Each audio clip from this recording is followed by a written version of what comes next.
a beautiful thing.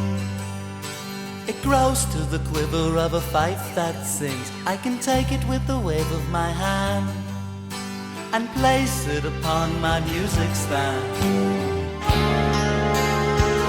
Such a beautiful thing.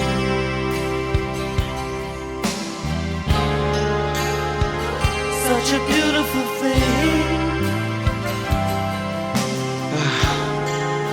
As always, it's always a great privilege, a great honor just to be having the opportunity to be able to speak. And as Reverend Tony alluded to, it has been quite a while since I have spoken, and so I just want to say I'm very grateful for Reverend Tony speaking for the last several months while I was doing softball, and also while Reverend Peter was doing softball as well. But it was good to hear Reverend Peter a couple of weeks ago, and it was great to hear Reverend Paula last week to speak. So, and I'm pretty sure Reverend Tony was very appreciative of having at least 3 weeks off of not how to do the talk. So I just want to give my great gratitude for you, Reverend Tony. So today I'm going to be talking about what is freedom, and just to be open and honest and transparent, I wasn't sure I was going to be able to do this talk this week. I have a lot going on family-wise regarding an aspect of it, so I wasn't sure if I'm going to be able to put this together or not. But yet, with the guidance of the Spirit, we're still able to be here and to be able to give the talk. So very, very grateful for the Spirit of always being with us and guiding us even through times that are not great times. And so today, as I said, I decided to talk about what is freedom. One of the things I always do that is a constant practice with me is I usually turn it over to the Holy Spirit to ask for guidance, to ask, what is it that the Spirit feels like at this moment in my life that I feel like I need to process or talk about. And I realize more and more as I do these talks, part of it is, giving these talks is a healing moment. It's a healing opportunity, for myself to be able to share these things with other individuals here in this space. And so I always appreciate that. And then more and more that I get a better sense of understanding of the purpose of that regarding that aspect of it. But this time around, I actually didn't get a chance to actually ask Holy Spirit for guidance, because it actually just came about in Reverend Peter's class. We was actually discussing a section regarding freedom, and then it just clicked. It just Spirit is like, that's what your next talk is going to be about. And for me, it's always important to be able to listen to that, to listen and trust that that's what the Spirit wanted, and so that's what I was guided to do. And when we think about freedom, the whole idea is, okay, what is freedom? Do we really have a pretty good sense and understanding of it? What does it mean to you personally? What does it mean, for this world that we actually are in?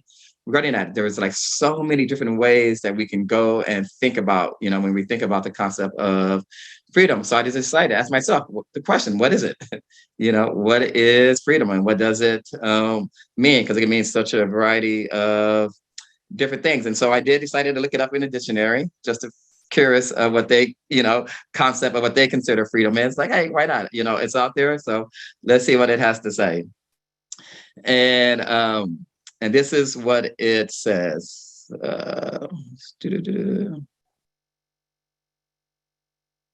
Freedom, the power or right to act, speak, or think as one wants without hindrance or restraint.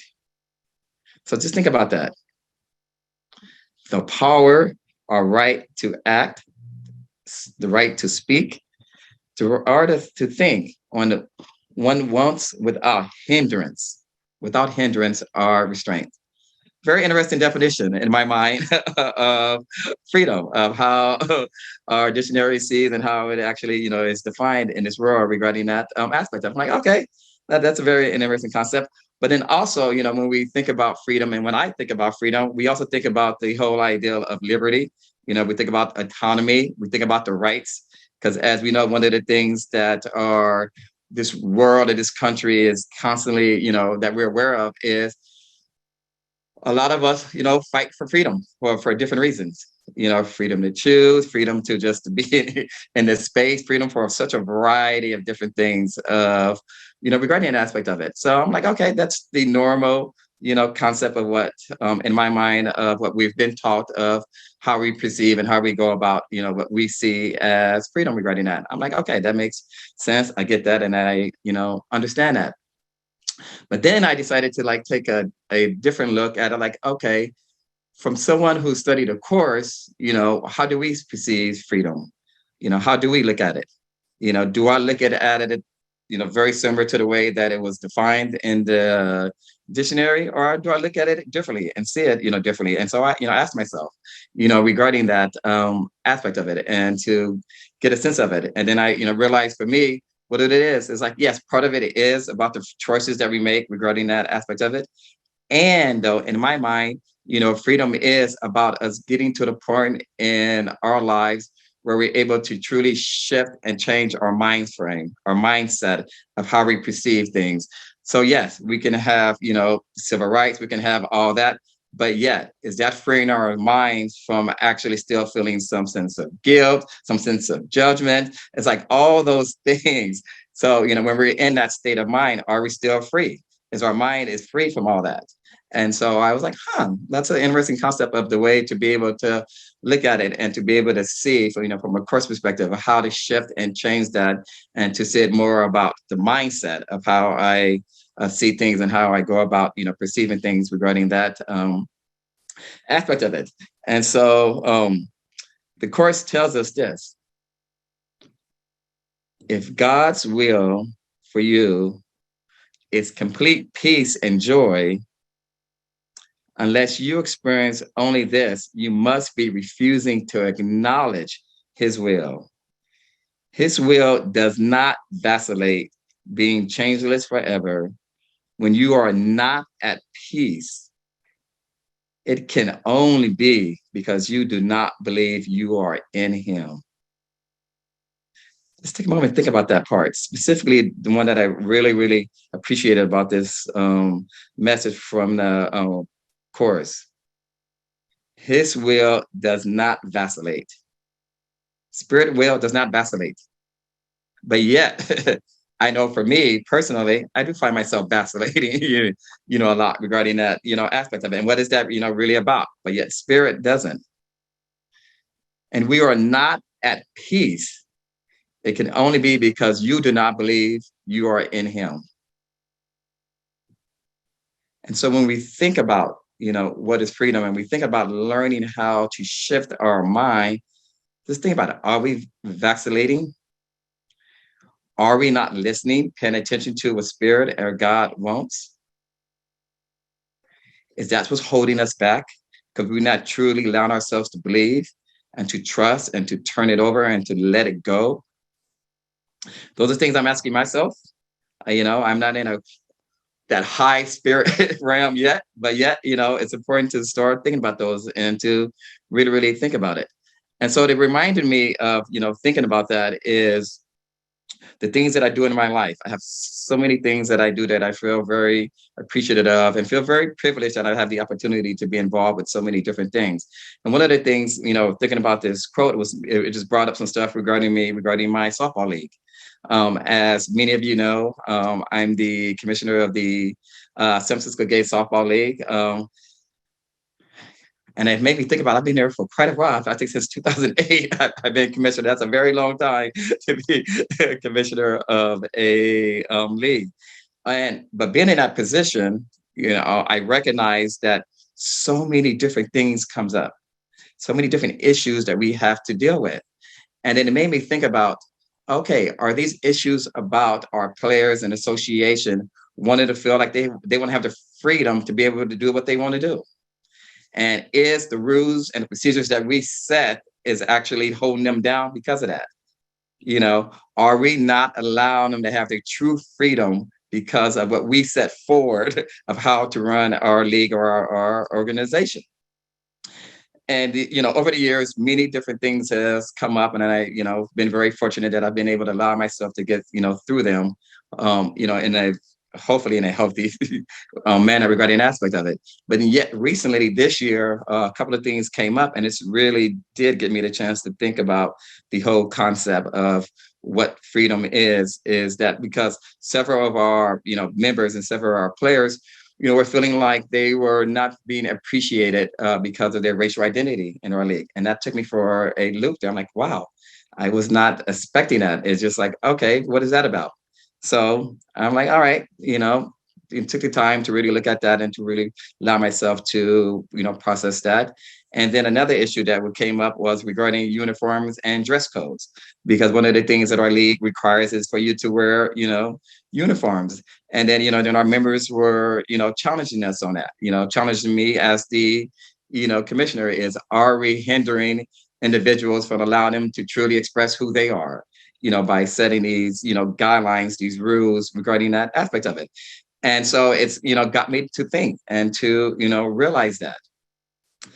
And then, for me, personally, I also think about how the team that I run, because I coach a team besides just playing, and I'm one of those who actually do require that we have a standard. That we have to wear matching jersey, we have to wear matching pants. We have to, pretty much, look alike. And even though some of my players want to wear shorts, I told them wherever you wear shorts, you're not gonna be playing that game. I'm very, very strict, regarding that aspect of it. But yet, making me think about it. Okay, wait a minute here.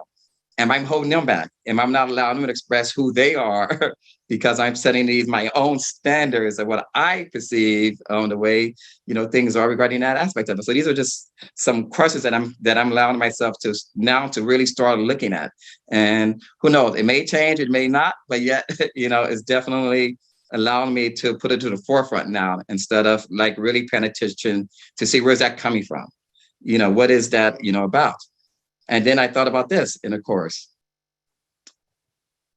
It is therefore an illusion of isolation maintained by fear of the same loneliness that is its illusion.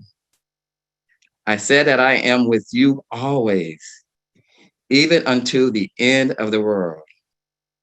That is why I am the light of the world. If I am with you in the loneliness of the world, the loneliness is gone. So it made me, think about that. Is this coming from fear? Is the concept of me feeling like and the rules that we set hindering us? Because deep down, there's a sense of loneliness that is happening within us. And so we're just trying to figure out how to actually allow ourselves to escape from that. And so we set these things up where we don't allow people to truly be free. And, and part of that, as I mentioned earlier, for me is learning how to be free in my mind. And that's where the freedom comes from, to be able to shift and to be able to change that and to be able to allow myself and to allow others around me to see, wait a minute here. I'm willing to allow myself to be open and to see and to take a step back and look and see what it really is about. And is it because of the isolation? Is it because of our own fears? Is it because of that loneliness that we may not even realize, what it is about? Because one of the things that I appreciate about the course is reminding us that we actually are all one, that we're not separate beings, that we're actually one being together. And maybe that's part of the whole idea of understanding what is freedom. And when collectively we come together and be able to do it in a way where we allow people to be them, express themselves in a way that they're supposed to express themselves, and not hindering it by putting things down or setting these policies and procedures that we tend to do.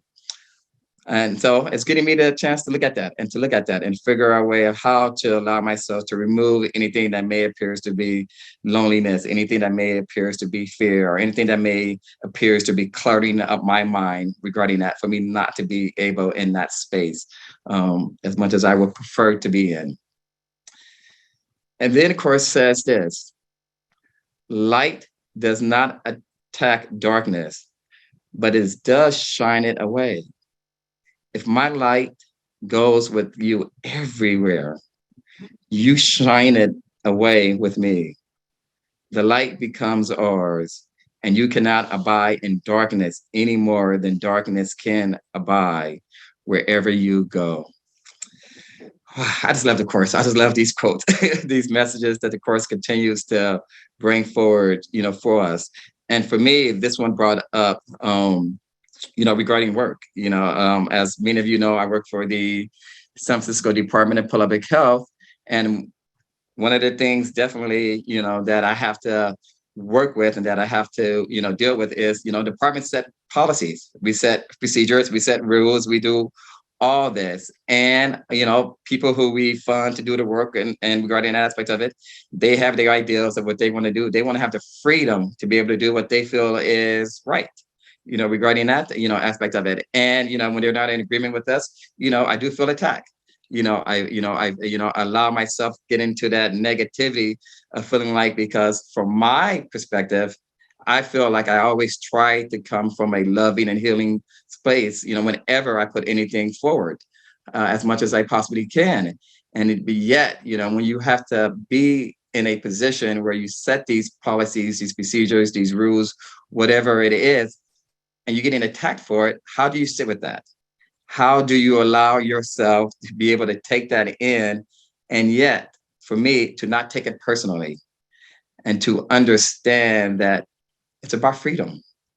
All it is that these individuals, these organizations wants to feel free to do what they feel is right for their communities. And yes, you know what? At the health department, we got to set these procedures and policies, but in reality, we can be flexible. In reality, we can allow individuals to be able to do what feels right for them, to allow them to free their mindset. And for me, to free my mindset, to be able to shift and to be able to see it differently and still understand that I am with the spirit guidance is coming from a place of love and healing, that I want everything done right for our communities to make sure that they're taking care of themselves. And that can be done by allowing them to be able to have the flexibility, the freedom to do what they feel is right, and not setting these, guidelines that is just like, is it really necessary? And so I'm learning that, and I'm really, really trying to get a better sense of understanding of how to come from that space. And more importantly for me is to understand and how to really, really allow myself to not allow it to mess up my own mindset and to clutter my mind up with all the negativity, all the judgment, all the guilt, all the times that I just want to attack them and tell them, wait a minute here, I ain't funny you. You got to do it this way. You can't argue with me. You got to do this. You got to do that, and let that go. Let go of that. And when I think about that, part of that is my own thing of wanting to feel like I need to control every little situation, and I don't. I need to have faith and trust that spirit put me in this position for a reason. And maybe that position is to challenge the policies that we have in my department to be able to allow us to truly understand what freedom is. And part of me, that freedom is shifting our mindset in a way that is coming from a more healthier and loving space. Then the course also tells us this: in our remembrance of each other lies our remembrance of God. And in this remembrance lies your freedom, because your freedom is in Him. Our freedom is in Him. Our freedom lies within that. And I find myself being able to do that and to be able to shift and be able to see things differently, when it comes to my softball world, when it comes to my work world, I'm able to be able to allow myself to do that. But yet I find it a little bit more challenging and hard to do that, to allow my mind to feel free when tragedies happen. And as I mentioned earlier, I'm going through some intense tragedy that happened with my family this week, and finding myself asking and questioning God's will, God's purpose of the reasoning why things happening. Why would you bring this, on to my family, and what is that about? And so I'm trying to process to allow my mind to become free and to really see the purpose and understand where it's about, and to not allow my mind to go down a path that just doesn't feel healthy, that doesn't feel good. And so for me, as I think about the whole concept, what is freedom is, freedom really is taking the time and the moment to allow ourselves to shift and to truly clear our mindset, clear it from all that's those unwanted thoughts, all that's clutter, all that negativity, all that, clear that and bring in the spirit, bring in our love, bring in our true forgiveness of this world that we are in, allowing ourselves to be in that space. In my mind, that is what freedom is. Yes, it is great that we're in this world where we continue to fight for people's freedom to choose, freedom to vote, freedom to whatever it is. But until I am able to take that part into my mindset and change it, that's in my mind where the true freedom is going to come. It comes when I'm able to really, really see the bigger picture and the purpose that is there. Freedom is the only gift you can offer to God's Son, being an acknowledgement of what they are and what He is. Freedom is creation because it is love. And that's my talk.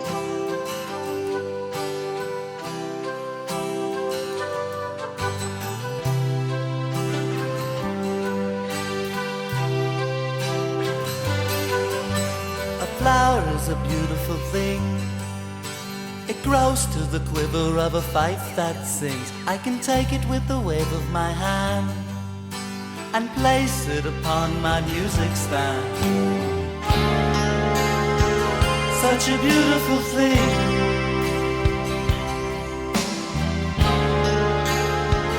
Such a beautiful